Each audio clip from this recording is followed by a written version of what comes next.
Acharya Prashant ji is a powerful voice of socio-spiritual awakening in today's world. He is an acclaimed Vedanta exegete and author of over 80 books.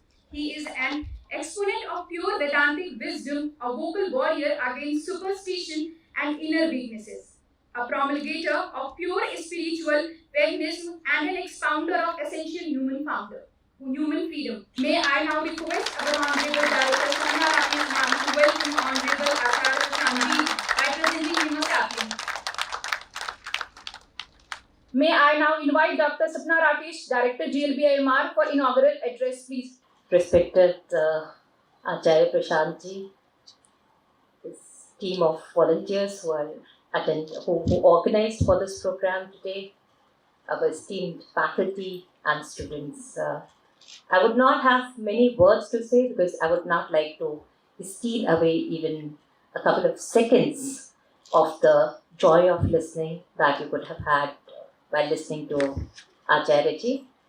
I wish to express my warm welcome and greatest gratitude to Acharya ji and also to his volunteer team who came early in the morning, have been here earlier also visiting the place and organizing for the day.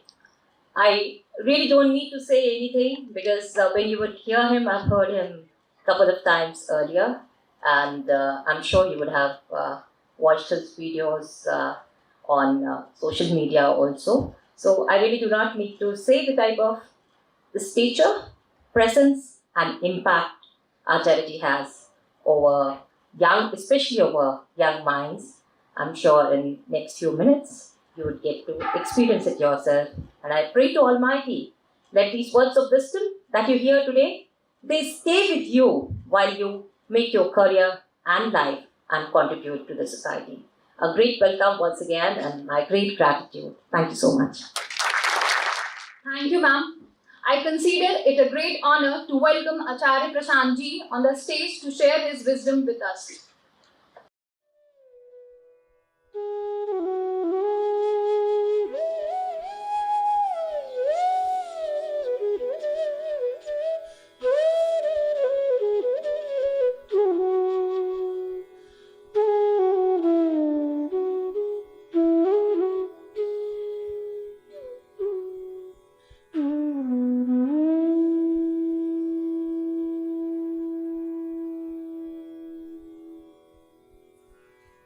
Namaste Acharya ji. So my question is, the way we are brought up, everything is related to money. Money is always the center. But I have heard people saying that economics and spirituality can't go together. They can't go hand in hand. So I wanted to ask if there are any economic benefits of being spiritual. Thank you.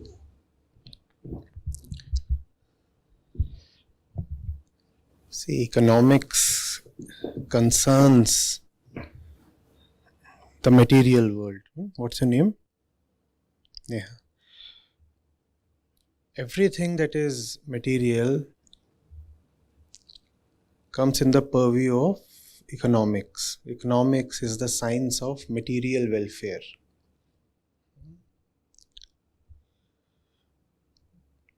But when it comes to material, there are so many choices that you have, right? For example, at this moment, what are the material things you can see around yourself? Everything, this hall, the things we are using. Right. Let's count a few. So there is this camera, right? There's this little vase. There are these chairs, the carpet, the lights. These are all material things. How do you determine which one to go for? These are material objects, but the decision to have one of them is a subjective one, right? These are objects, but whether or not you want those objects is a subjective decision. It depends on you, right? Now, how will you make the decision? How will you, for example, know whether that little plant, which is also a material being here, as we see that, whether that little plant is more valuable than this tumbler? How will you know that? And that's a very important question. Which material object is important for me? Because depending on the importance you give to a certain object, its importance in the economy rises or falls. You know the law of supply and demand, right? If you start wanting something, its price will rise, and everything that is related to that object, the entire ecosystem, the entire supply chain, will start prospering.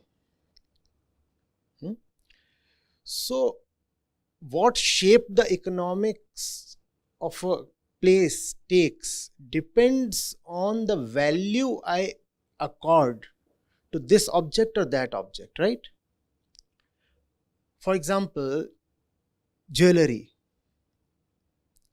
Why do you go after jewelry? I'm not talking of those who look at gold or silver as investment. But why do most people rush after diamonds or rings or necklaces or precious stones or whatever? It's a subjective decision, right? And so what happens therefore? The price of a stone rises greatly, and you work very hard to one day to come to a situation when you'll be able to afford that stone, and it's just a stone. Now, does the stone intrinsically carry that much value? Does the stone have something inside of itself, something innate to it that is very valuable? Hardly anything. It's your own subjective value system. It's your own conditioning that's telling you that you must have that stone. And to have that stone, you'll hop jobs. You may even take a loan. You may save for a long time so that ultimately you may have that stone. Right? Spirituality tells you what exactly is valuable in life. If you are a spiritual person, you are unlikely to attach great value to just a metal or a stone. And can you imagine how much hardship can this wisdom save you from? Otherwise, you can spend your entire life running after things that just do not matter. Good spirituality is therefore good economics. If you are not a spiritual person, then you will make all economically unwise decisions in your life, as people do. We do not know what to purchase. We do not know what really is valuable, even in the material domain. I'm not merely talking of courage or compassion or wisdom or relationships. I'm talking of something very material and tangible. How do you decide, for example, which car to purchase? How do you decide whether you need to rent a house or buy it? Tell me, please. Isn't it a subjective decision? Isn't it a thing of your own wisdom? And if you're not wise enough, then you will end up buying a house where a rented thing might have sufficed. And you very well know what's the duration of the home loan EMI, 20 years. Now for 20 years, you are in bondage. It will look like a financial transaction. A certain amount is deducted from your bank account every month. But what has happened is actually a spiritually unwise decision. You didn't know whether that house is really of great utility to you. And why didn't you know that? Because you do not know who you are and therefore what you really need. When you do not know who you are and what you really need, then you just start asking for things that everybody in the society is going after. You will say, oh, everybody is buying a house, so I too need to buy a house. You didn't really need the house, but you bought the house. Even decisions concerning relationships have great financial impacts. Don't you know that? Now you do not know who you are, and therefore what's the purpose of your life, and you get married. And you get married to a guy who says you will have to quit your job if you marry me. You'll have to relocate to another city, and if you want, you may find a job there. Now, don't you see that a spiritual decision is having definite financial repercussions? A spiritual or an unspiritual decision, because there was no spirituality probably involved in your decision to get into a relationship. Similarly, the decision to have a baby. Do you understand the kind of economics that are attached to adding that little member to your household? It's not merely a biological or emotional thing. It's a big, huge financial project to give birth. But we do not know. And when we do not know what to do with life, then we keep on taking stupid decisions that ruin us, even in the financial and economic sense. See, why do people go bankrupt? It's not necessarily because they didn't earn. Mostly it is because they didn't know where to spend. They also never had their priorities clear in life. And to have your priorities clear in life is a spiritual thing. If you are not spiritual, how will you know what to do in life?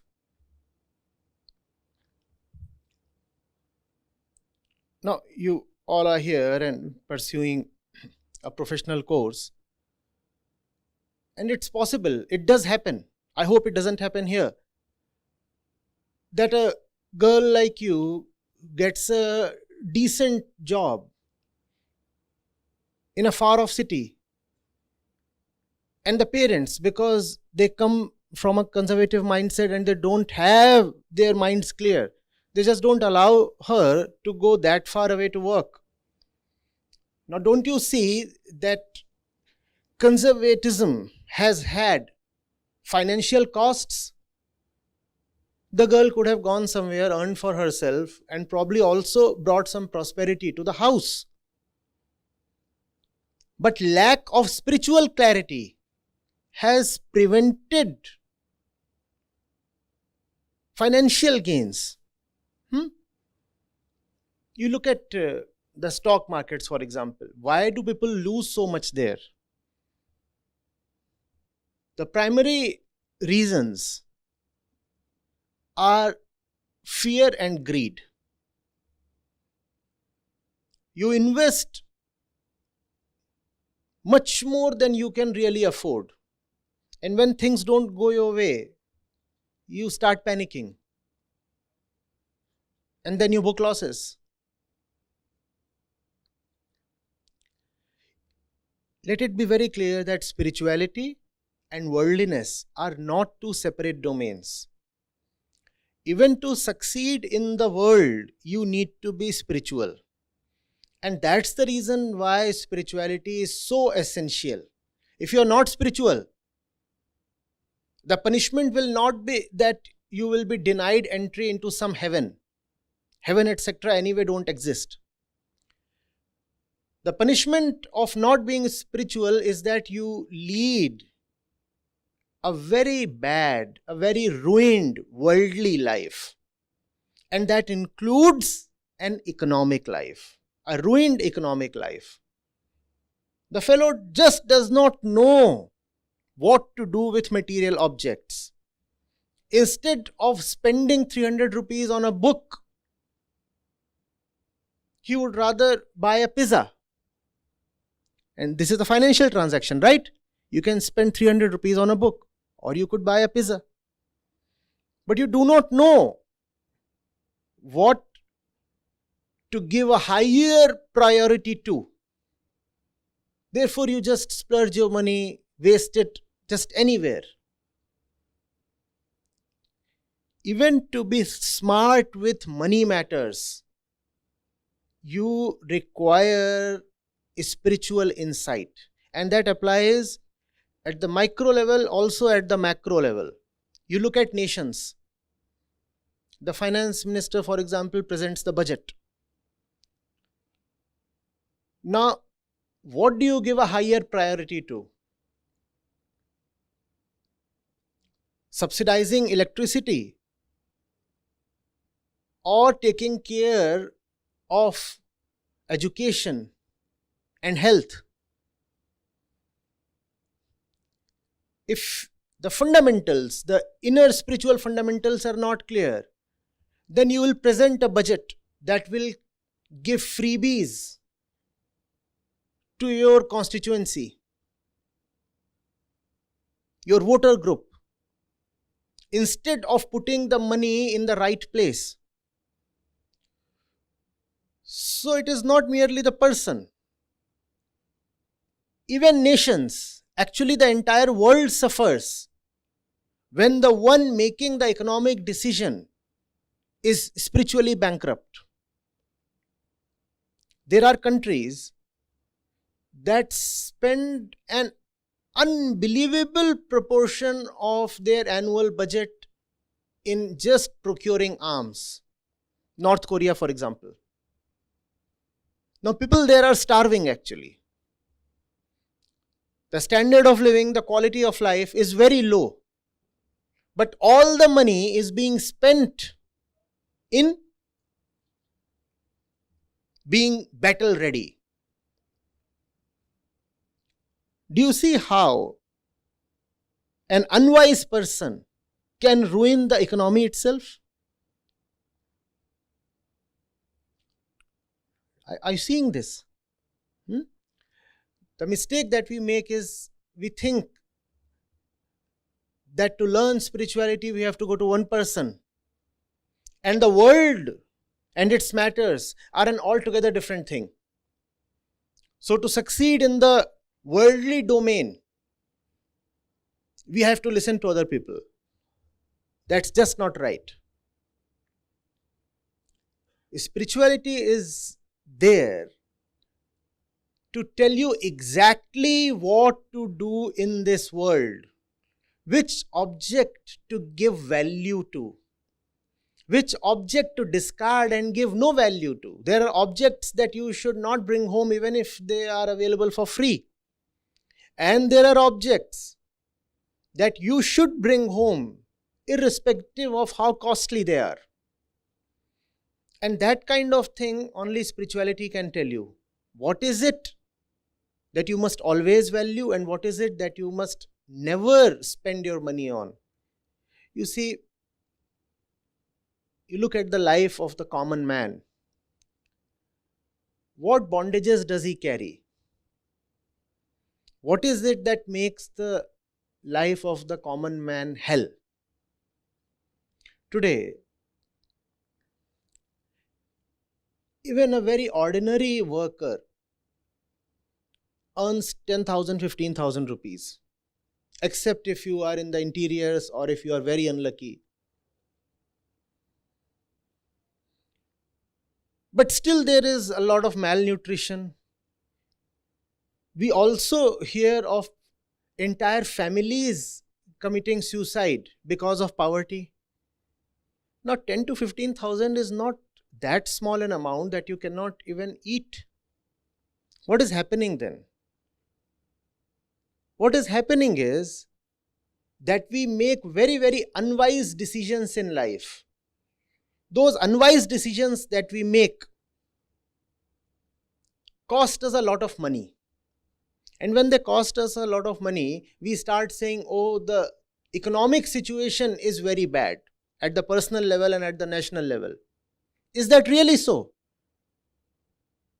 The thing is that you produced 5 kids. The thing is that you spent 10 lakhs on your daughter's marriage when you didn't need to. And that too on borrowed money. We know of the plight of farmers. We know of farmers' suicides. A lot of them happen because the farmer would have taken loans from the local money lender at a high rate of interest. And do you know why many of those loans are taken? For example, to take care of rituals. Somebody in the family has died, and for 13 days, the rituals are there. And a lot of people have to be fed, and money has to be given to the local priest. And for all this, the poor farmer goes and borrows money. And that money comes at very arbitrary interest rates. Later on, he cannot pay it off. The result often is a tragic suicide. Had we been spiritual, we would have known the importance of rituals. We would have said, no ritual is so important that I ruin my life for it. Why should I get into something that is so hollow and meaningless? What does it all mean? The dead one is gone. And why should I be ruining the future and prospects of those who are alive? But we are not spiritual people. In fact, sometimes we are quite religious, but still not spiritual. So we keep making one unwise decision after the other. And that ruins the entire life. The fellow has been told that having a boy is very important. Unless you have a son, the family is incomplete. And if you don't have a son, then your ghost will keep roaming about. Because it is the son who has to, perform the final rites when the father is gone. So the father is adamant, I want a son. But the father cannot really control biology. So one after the other, 5 daughters are born. And the father is still waiting for a son, and ultimately the 6th one is a son. Now the son is here, all right, the father can die in peace. But how will he live in peace? He has to feed these 6. And feeding these 6 is an economic project. Don't you see that? Because you are spiritually bankrupt, therefore you get into economic trouble. And then you say, oh, the country is so bad and the government is doing nothing for me. Why did you produce these many? The fellow is still unemployed. But it has been drilled into his brain that he must necessarily get married. Ditto for women. She is now 25 or 28 and everybody is getting a cardiac arrest. Oh, she is still unmarried. Now instead of getting into a career, looking after her future, she gets into the maternity ward. She could have earned a lot. Now all that earning goes for a toss. Now you have great financial hardships. Don't you want to blame your financial hardships for your spiritual illiteracy? It is your spiritual illiteracy that leads to all kinds of financial, economic, worldly troubles. We do not realize that. In fact, I'll venture to say that all the troubles that you have, even in the world, are really because we do not have spiritual education. Why do you think somebody fails an examination? You are students here. Why do you think somebody fails an examination? Was he short of time really? There was another fellow who did very well in the same exam. His day had the same 24 hours. His classmate flunked the exam. How did that happen?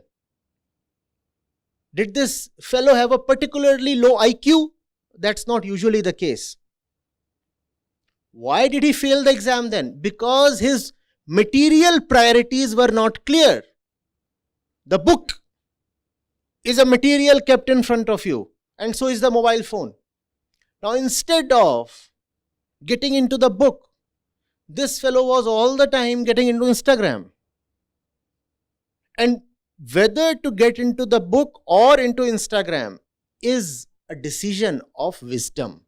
If you do not have wisdom, then instead of the book, you will all the time choose shorts. reels, and then you fail the exam, and then you think that you are academically poor. No, you are not academically poor. First of all, you are spiritually poor. Because you are spiritually poor, that's the reason you are academically poor. Because you are spiritually poor, that's the reason often you are economically poor. The vice versa is not necessarily true. I'm not saying everybody who has money is spiritually rich. No, that's not the claim. Even without being spiritually rich, you can have money. For a while at least. There are accidental things that happen. But one thing is certain, if you are spiritually bankrupt, all kinds of foolish decisions you will take in life, including economically unwise decisions. You know of the Sri Lankan financial crisis. You also know how your neighbor Pakistan is unable to pay off its loans, even the interest on the loans. Why do you think that is happening? Where is the money going then? The money is being siphoned off towards unworthy priorities. That's where the money is going. That's how the Sri Lankan economy collapsed. That's how any economy collapses. A person collapses because he is unwise. A nation also collapses because the nation is unwise. Are you getting it? So spirituality is not just about taking Ram Nam and sitting in your corner and being aloof from the world and meditating with your eyes closed. You require spirituality at every step in life. Want to choose a career? You need to be spiritual to make the right decision. Want to buy a car or a house? You need to be spiritual to make the right decision. Want to choose a man or a woman for a relationship? Again, you need to be spiritual to make the right decision.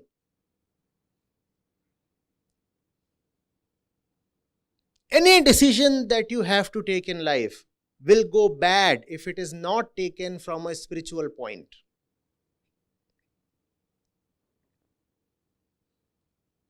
Are you getting it?